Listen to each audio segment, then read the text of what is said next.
ଜୟ ଯୀଶୁ।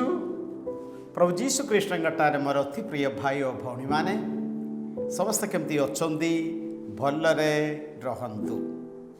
ଆପଣମାନେ ପ୍ରଥମ ଥର ପାଇଁ ଆମର ଏହି ୟୁଟ୍ୟୁବ୍ ଚ୍ୟାନେଲ୍ ଗୋଲଗତା ଆରାଧନା ଦେଖୁଛନ୍ତି କି? ହେଲେ ସେୟାର କରନ୍ତୁ, ଲାଇକ୍ କରନ୍ତୁ, ସବସ୍କ୍ରାଇବ୍ କରନ୍ତୁ। ଆସନ୍ତୁ ଆମେମାନେ ଶୁଣିବା ପ୍ରେରିତମାନଙ୍କର କାର୍ଯ୍ୟାବଳୀ ଅଧ୍ୟାୟ 1। ଜୁଦାସଙ୍କ ସ୍ଥାନରେ ମାତିଆସ ମନୋନୀତ। ଦେଖନ୍ତୁ ମୋର ଭାଇ ଓ ଭଉଣୀମାନେ, ସଦାପ୍ରଭୁ ଆମେ ପ୍ରତ୍ୟେକ ଜଣଙ୍କୁ ବିଶେଷ କରି ସ୍ୱର୍ଗ ରାଜ୍ୟର ବିସ୍ତାର ପାଇଁ ଆମେ ପ୍ରତ୍ୟେକ ଜଣଙ୍କୁ ଗୋଟେ ଗୋଟେ ଭୂମିକା ସଦାପ୍ରଭୁ ଦେଇଅଛନ୍ତି। ବେଳେ ବେଳେ ଆମେ ତ ଦୁର୍ବଳ, ବଳହୀନ, ପାପୀ ମନୁଷ୍ୟ। ଆମେ ଆମର ଅବହେଳାରେ ବାରମ୍ବାର ଜାଣି ଶୁଣି ସେଥିରେ ଅବହେଳା କଲେ ଆମ ବଦଳରେ ପ୍ରଭୁ ଅନ୍ୟ କାହାକୁ ହେଲେ ବାଛିବାର ସବୁ ପ୍ରକାରର ସମ୍ଭାବନା ଅଛି। ଶୁଣିବା ପ୍ରେରିତମାନଙ୍କ କାର୍ଯ୍ୟାବଳୀ ଅଧ୍ୟାୟ 1 ପଦ ସଂଖ୍ୟା 15। ସେହି ସମୟରେ ଦିନେ ଭିତର ବିଶ୍ୱାସୀଙ୍କ ମଧ୍ୟରେ ପ୍ରାୟ 120 ଜଣ ଥିଲେ। ଠିଆ ହୋଇ କହିଲେ, ବନ୍ଧୁଗଣ, ଯେଉଁ ଜୁଦାସ ଯୀଶୁଙ୍କୁ ଗିରଫ କରିଥିବା ଲୋକମାନଙ୍କୁ ପଥ କଢ଼ାଇ ନେଇଥିଲା, ତା ବିଷୟରେ ବହୁ ପୂର୍ବରୁ ଦାୱିଦଙ୍କ ମୁଖରେ ପବିତ୍ରାତ୍ମାଙ୍କ କଥିତ ସେହି ଶାସ୍ତ୍ର ବାକ୍ୟ ସଫଳ ହେବା ଆବଶ୍ୟକ ଥିଲା। ଜୁଦାସ ଆମ ମଧ୍ୟରେ ଜଣେ ବୋଲି ଗଣ୍ୟ ହୋଇଥିଲା ଓ ସେବା କାର୍ଯ୍ୟରେ ଅଂଶ ଗ୍ରହଣ କରୁଥିଲା। ତାପରେ ଆମେ ଜାଣୁଛୁ ଜୁଦାସଙ୍କ ଜୀବନୀରେ କ'ଣ ହେଲା। ଯୀଶୁ ନିଜେ, ଈଶ୍ୱର ନିଜେ ଡାକୁଥିବା ପ୍ରେରିତମାନଙ୍କ ମଧ୍ୟରେ ଜଣେ। ପରିଶେଷ ସେ ଆତ୍ମହତ୍ୟା କଲା। ବାକ୍ୟ 20ରୁ ପ୍ରେରିତ 1:20। କାରଣ ସାମ ସଙ୍ଗୀତ ପୁସ୍ତକରେ ଲେଖା ଅଛି, ଜନଶୂନ୍ୟ ହେଉ ତାର ବାସସ୍ଥାନ, ସେ ସ୍ଥାନେ ବାସ ନ କରୁ କେହି ଜନ, ଏବଂ ପୁଣି କେହି ଜଣେ କରୁ ତା ପଦବୀ ଗ୍ରହଣ। ହେଲେ ସଦାପ୍ରଭୁ ଆମେ ପ୍ରତ୍ୟେକ ଜଣଙ୍କ ପାଇଁ ସ୍ୱର୍ଗ ରାଜ୍ୟର ବିସ୍ତାର ପାଇଁ ଯୀଶୁଙ୍କର ପ୍ରତ୍ୟେକ ଜଣ ଶିଷ୍ୟମାନଙ୍କୁ ଗୋଟିଏ ଗୋଟିଏ ଭୂମିକା ଦେଉଛି। କେତେ ଜଣଙ୍କୁ ସେ ଭୂମିକା ଗୋଟିଏ ପରିବାରରେ ବାପା ହିସାବରେ, ସ୍ୱାମୀ ହିସାବରେ, ମା ହିସାବରେ, ସ୍ତ୍ରୀ ହିସାବରେ, କେତେ ଜଣଙ୍କୁ ଗୋଟେ କନଭେଣ୍ଟରେ ଜଣେ ସେବା ଭକ୍ତି ହିସାବରେ, କେତେ ଜଣଙ୍କୁ ଜଣେ ଯାଜକ ରୂପେ। ହେଲେ ଆମେ ପ୍ରତ୍ୟେକ ଜଣଙ୍କର ସେ ଭୂମିକା ଅଛି। ଜାଣି ଶୁଣି ସେଗୁଡ଼ିକ ଆମେ ଗ୍ରହଣ ନ କଲେ କ'ଣ ହେବ? ଜୁଦାସଙ୍କ ଜୀବନୀ ଆମେ ଶିଖିବା ଦରକାର। ଆଉ ଜୁଦାସଙ୍କର ଭୁଲ କ'ଣ ଥିଲା? ଯୋହାନଙ୍କ ସୁସମାଚାର ଅଧ୍ୟାୟ 12 ପଦ ସଂଖ୍ୟା 6। ପ୍ରେରିତ ଯୋହାନ ଲେଖିକି ରଖୁଛନ୍ତି, ଜୁଦାସ ଗୋଟିଏ ଚୋର ଥିଲା। ସେ ସାମୂହିକ ଟଙ୍କା ତୋଳିର ଦାୟିତ୍ୱରେ ଥିଲା ଏବଂ ସେଥିରୁ ଟଙ୍କା ଚୋରି କରୁଥିଲା।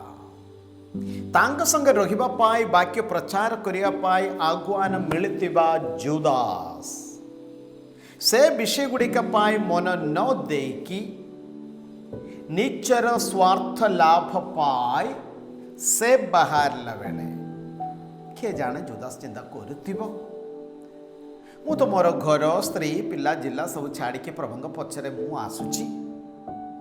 ଆଜି ନହେଲେ କାଲି କିଏ ଜାଣେ ଯେଉଁ ପ୍ରକାର ଯୀଶୁଙ୍କର ଜୀବନୀ, ଯେଉଁ ପ୍ରକାର ତାଙ୍କର ଶିକ୍ଷା, ଏଗୁଡ଼ିକରେ ଉଣା ଅଧିକ ଜୁଦାସ ହିସାବ କଲେ ଯେ ନିଶ୍ଚୟ ଆଜି ନହେଲେ କାଲି, ମାନେ ବେଶୀ ଡେରି ନାହିଁ, ଇହୁଦୀମାନେ ଯୀଶୁଙ୍କ ପ୍ରାଣରେ ମାରିବେ। ହେଲେ ମୁଁ ଆଉ ବଞ୍ଚିବାର ଅଛି ନା, ତେଣୁ ଚୋର କରିବାକୁ ଆରମ୍ଭ କଲା।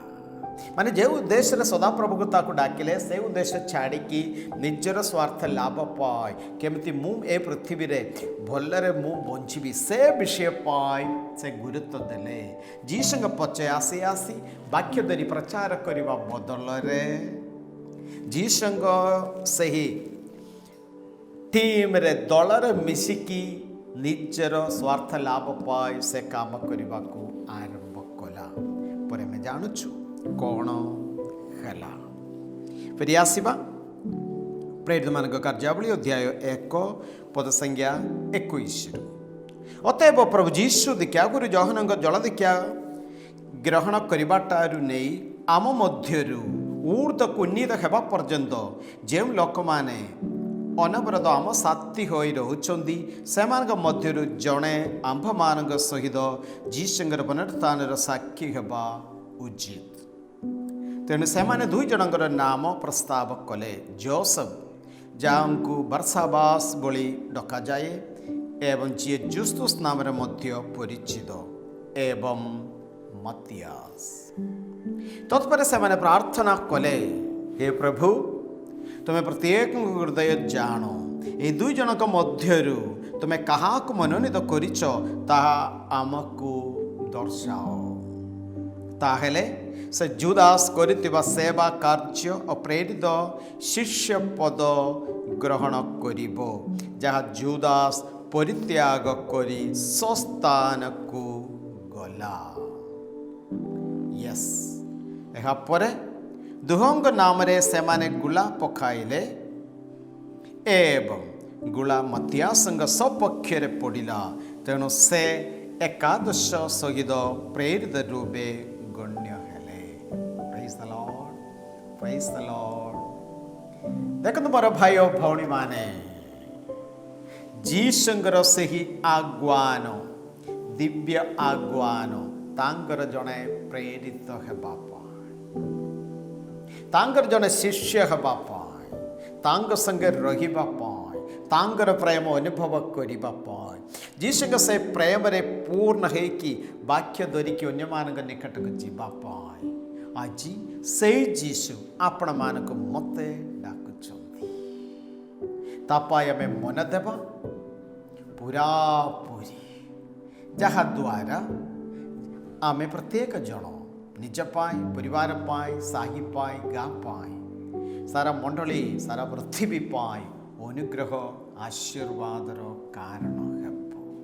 ପୁଣି ଥରେ ସଦାପ୍ରଭୁ ଯେଉଁ ଉଦ୍ଦେଶ୍ୟରେ ମୋତେ ଏ ପରିବାରକୁ, ଏ ସାହିକୁ, ଏ ଗାଁକୁ ଆଣୁଛନ୍ତି ତାହା ଆମେ ମନକୁ ଆଣିବା।